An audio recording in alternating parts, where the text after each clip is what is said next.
At some point on your awakening spiritual journey or reality shifting journey or consciousness expansion journey, you are going to experience realizing that somebody close to you that you had previously imagined a life with or had tethered a lot of lifelines with. It could be a business partner, it could be a best friend, it could be a parent, even, it could be a loved one. And what happens is that you realize that you're going in a different direction and you begin the process of uncoupling. Some people, particularly in romantic partnerships who are conscious, will call this conscious uncoupling. And it's a fancy way to say that we are severing our bond. We are transmuting it. The original template no longer works for us. And so we are consciously and intentionally reconfiguring our arrangement so it makes sense now. When people are unconscious, this is a breakup, meaning it's a severing. But I like the conscious uncoupling because what it does is it allows room for transmutation. But you need two people sitting at the table who are adults and mature, and it's not about age, but who are actually willing to transmute it. And not everybody is. Best case scenario, you reconfigure it over time and minimize the hurt feelings where you're like, hey, it's not working out for me in this way. Can we just be friends? And this is what I propose for a friendship. And the other person is like, yeah, it's actually not working out for me either. And I think that's a great idea, but I have a different idea of friendship. And then you experiment and play with it over time. That's how conscious people approach relationships. But before everybody gets to the adult table, like when you're still sitting at the kids' table, you're like, mine, no, you can never leave, or I will haunt you for the rest of your life. And it can be pretty dramatic at times, and other times not so much. It doesn't have to be dramatic. It can be kind of just this lackluster, like, fine, I never want to talk to you again, that sort of thing. So when you are reality shifting, now we take this idea and we take it to the reality shifting table, the adult reality shifting table.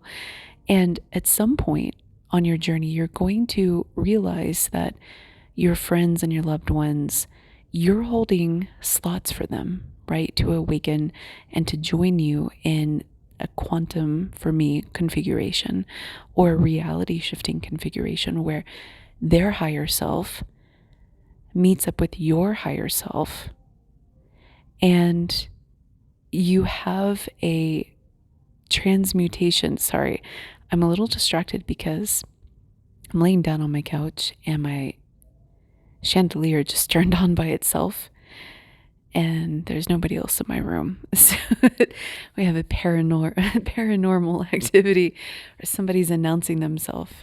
Anyway, I just wanted to share that. So ideally, you have in your mind slots for people saved. Because if you're like me, you see the best in people, and you don't get with partners that are low rent partners, right?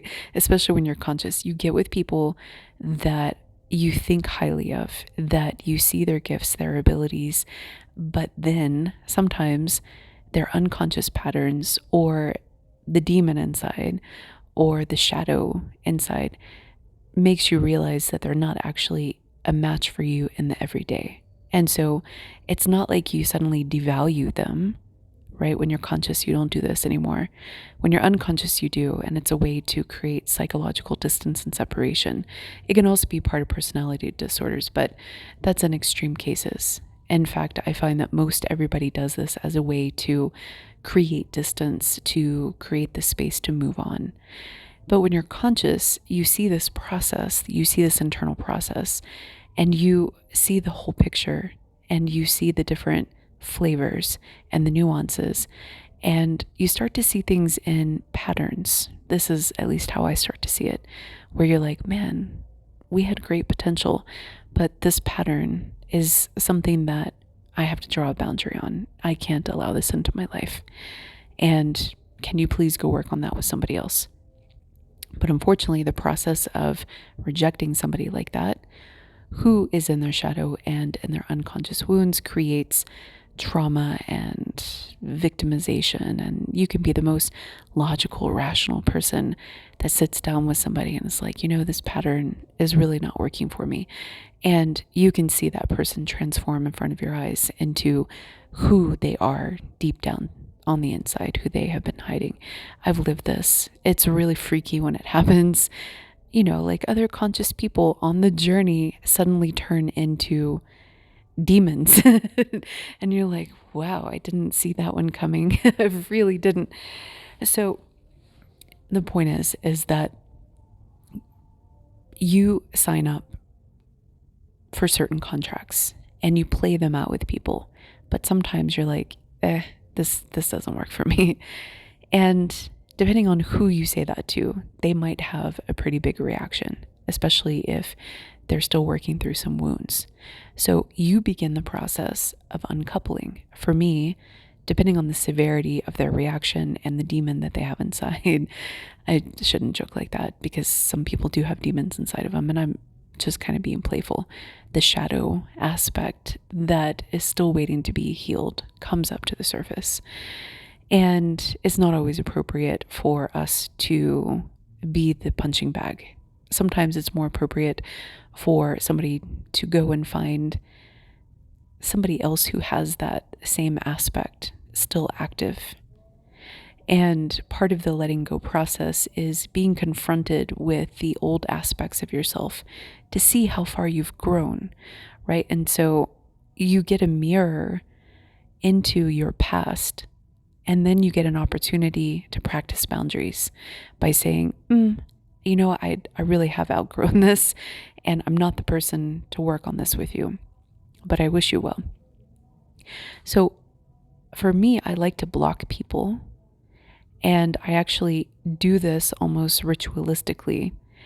And I have a saying, if you ever hear me say this, then it's really bad. I will release people from karma, and I will release people from their contracts.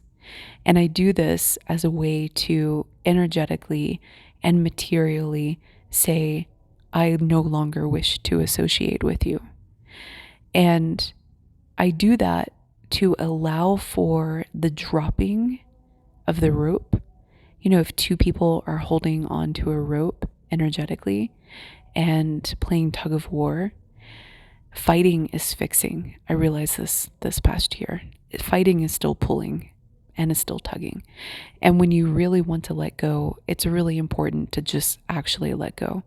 So for me, I go through this process where I actually block people. I release them, sometimes from karma, from the contracts in this lifetime, and sometimes in all lifetimes, depending on how serious it is.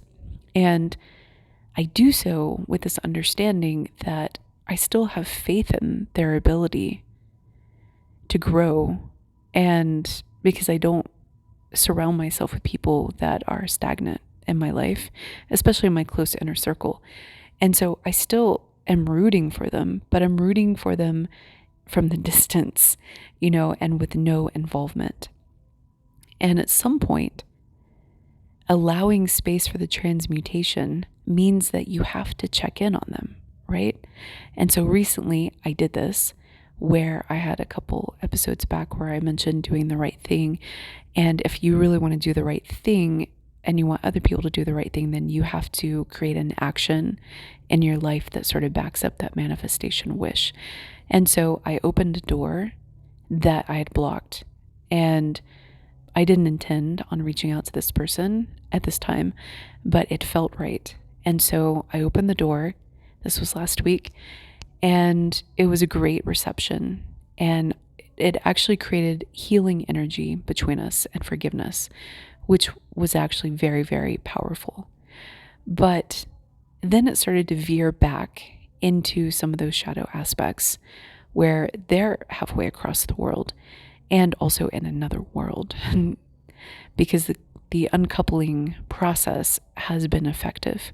And talking to them made me feel like they're living in a different reality, and our cellular connection it hasn't severed yet.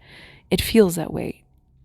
And it doesn't mean that it's complete right now, but it's like the bubbles are starting to separate, Like if you think about like those childlike bubbles when you blow bubbles and you have two bubbles that stick to each other, it's kind of like the bubbles are pulling apart in slow motion over time and over space.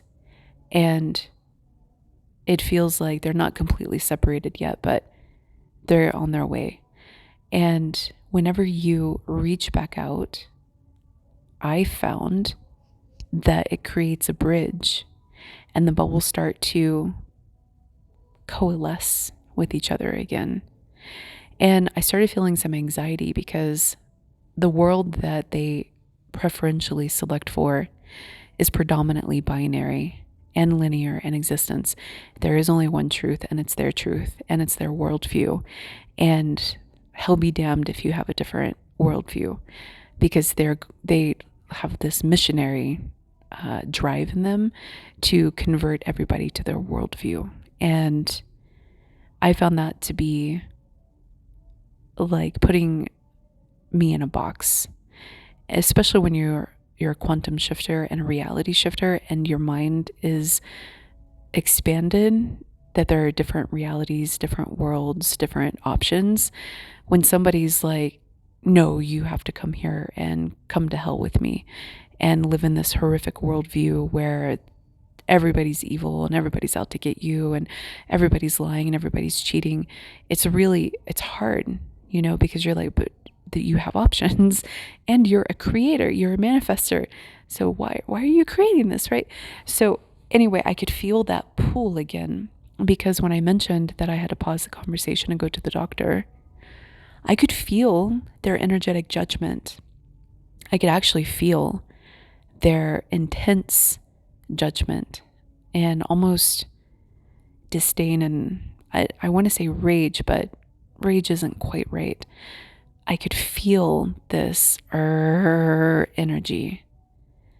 And that was the moment that I was like, it's too early. We haven't reached the transmutation point, because they don't see that my world and my existence and my experience with doctors is different from theirs. And they're projecting and trying to drag me into their projection, which is just the same pattern, right? It's just indicative of the core issue, which created a lot of tension between us and a lot of unnecessary fighting and defending our worldviews. So as a result, I sat with it and felt it out, and then I closed the door again and I blocked them again, and I told them that I would check in again in the future.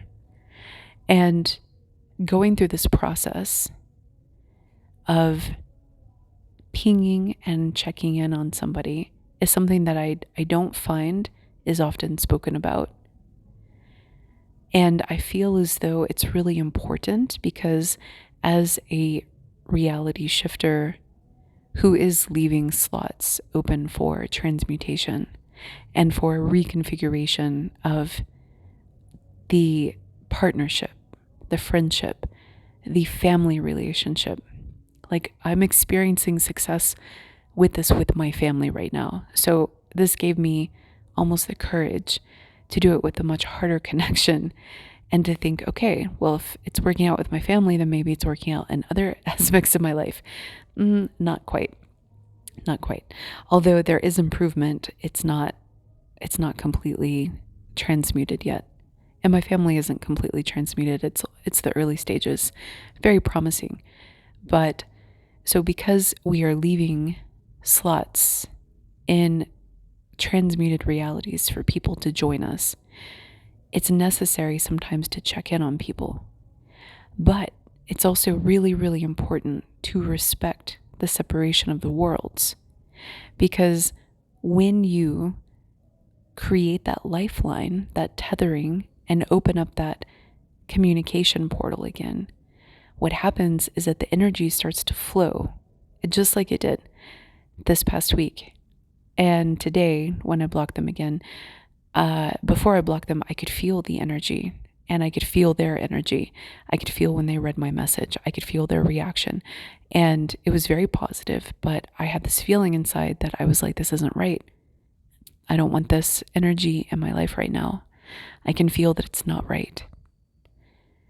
And so I created the space to shut it down, and to do so intentionally and consciously,